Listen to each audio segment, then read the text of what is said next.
Si on se réfère aux 3 piliers du développement durable, qui sont People, Planet et Profit, on se rend compte que historiquement, on a eu tendance à focaliser sur les profits. Et puis progressivement, on s'intéresse de plus en plus à la planète. Mais il ne faut pas négliger, pour moi, le point le plus important, c'est le premier P, c'est-à-dire People, c'est-à-dire l'être humain dans toute sa diversité. Aujourd'hui, les chiffres sont très parlants. 23% des employés dans le monde ont déjà été la cible de violences ou de harcèlement au travail. Ce sont les chiffres du Bureau international du travail. 6 femmes sur 10 va subir du harcèlement sexuel durant sa vie professionnelle, un homme sur 10. Donc il est urgent d'agir.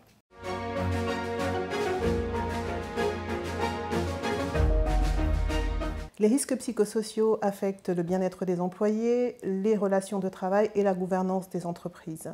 Il se trouve que la norme ISO 26000 définit les lignes directrices pour les entreprises socialement responsables. Et parmi ces lignes directrices, on retrouve les droits humains, les relations et les conditions de travail, ainsi que la gouvernance des organisations.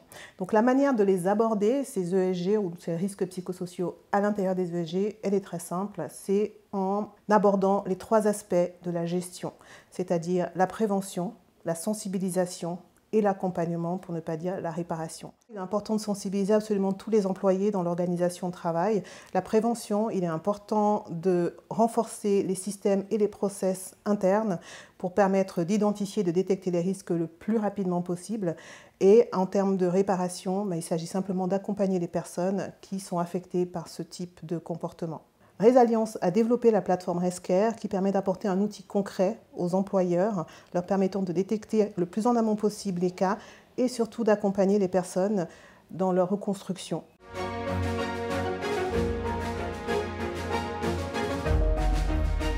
Les objectifs de développement durable concernés par les risques psychosociaux sont effectivement nombreux.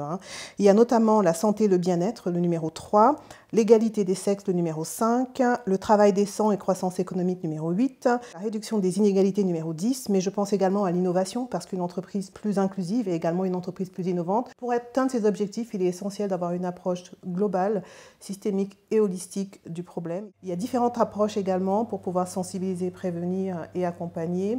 Et en termes de sensibilisation, il faut que ça aille au-delà des individus. Par exemple, à travers la Journée internationale contre le harcèlement et pour l'inclusion qui est célébrée tous les 24 mai, l'objectif est de mettre l'accent justement sur la sensibilisation à grande échelle et d'amener employeurs et employés à discuter ensemble pour trouver des solutions à ce problème qui est un vrai fléau pour les organisations au travail.